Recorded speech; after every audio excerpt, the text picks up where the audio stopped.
Hey, what's up? It's Jim, and I just got back from the new film, The Purge, Anarchy. The Purge, Anarchy, as well as the original The Purge film, owe a lot to its influence of John Carpenter, whose filmography has quite a few high-concept horror, action, and science fiction films, and The Purge kind of falls under that category as well, particularly borrowing from Assault on Precinct 13 and the idea of Escape from New York. Now, James DeMonico, I think that's how you say his name, who directed this film and the first Purge film, also wrote the recent remake of Assault on Precinct 13, and judging by that and the original Purge film, which owes a great deal and probably should have stayed closer to, and in a lot of ways he kind of understood more of what to do with that influence. The Purge takes the high concept of the original film and does the thing we all wanted to see that we only got kind of clips and mentions of from the first film. If you heard the concept of The Purge, you really wanted to see what was going on outside of just this boring suburban house in this boring suburban neighborhood. This film lends itself more to the high concept and more to kind of be action,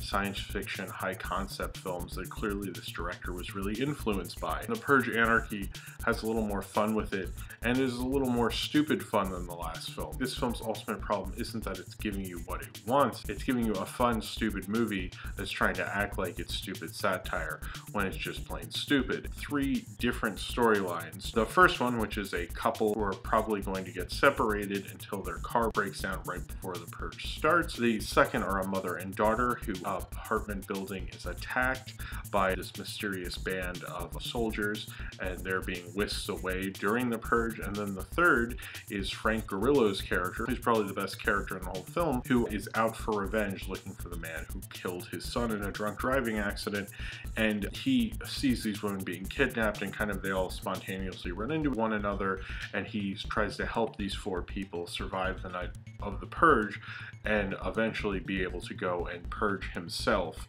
to make himself feel better. Now, the whole idea of the Purge, if you hadn't seen the original film or forgot or whatever, is that for 12 hours in the United States in this hypothetical 2023, which this film takes place, every year there's a thing called the Purge, where 12 hours in the United States, all crime, including murder, is legal, and there's no police or hospitals or any services like that, and you have to kind of survive the night. This film, and especially the Frank Grillo character, I guess is trying to represent more of a Snake Plissken kind of character, and in some ways my problem with how James DeMonico uses the John Carpenter influence is it's almost like he likes the cool aspect of it, and John Carpenter certainly is cool. They're cool, fun, high concept movies, but he doesn't really understand that there's stuff behind them, that they're postmodern films, that they're combining Howard Hawks and a B movie.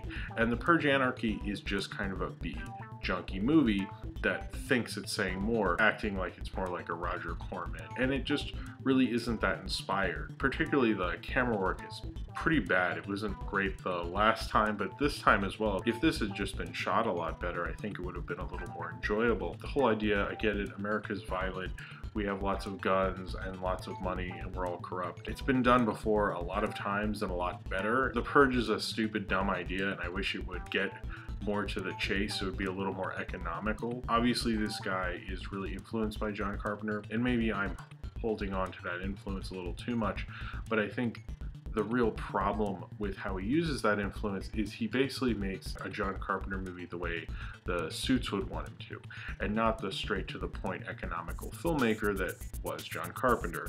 And if this film was made in more of a simpler economical way, I think it would have been a lot more enjoyable. It takes a while to get to things. I have to hear stupid character development that I could give a fuck less about. It's not really concerned as much with the audience as it is concerned with going to various genre trappings that we've all witnessed many times before, and it just feels kind of boring. It actually kind of gets into its stupid funness a lot better than the first film, and I think this is probably a little more enjoyable. The best part really is Frank Grillo, who is playing the kind of Snake Plissken lone cowboy role, and James DeMonico got that Carpenter, and especially that kind of a role. Carpenter always said that a lot of his films that were kind of unintentional westerns, like Escape from New York, and particularly Snake Plissken, who was pretty much a cowboy. And I think Frank Grillo's character is kind of like that lone gunman cowboy in a lot of ways.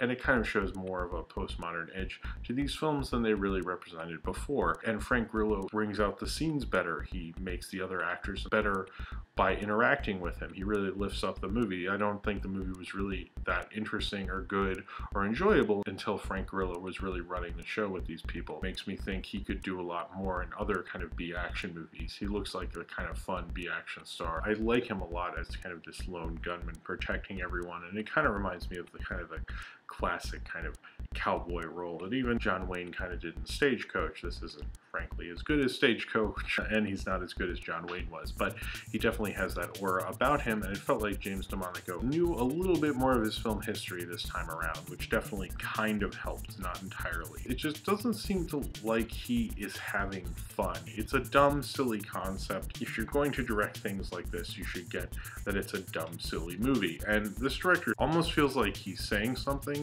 but it feels like he's saying something in that way that a kid down the street who's way too obsessed with violent video games and doesn't really get the irony behind John Carpenter, doesn't get the subversive nature to horror or anything, just kind of likes the violence and the explosions and thinks he's really blowing people's minds with them.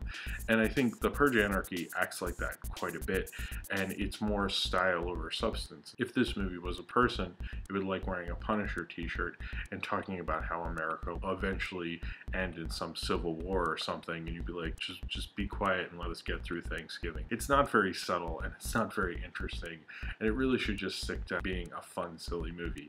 I kind of hope if they end up making more of these films, and it's kind of the perfect franchise, the kind of franchise that Hollywood's always been wanting to make, which is you don't have to bring back any of the original stars. You don't need to have much continuity, really.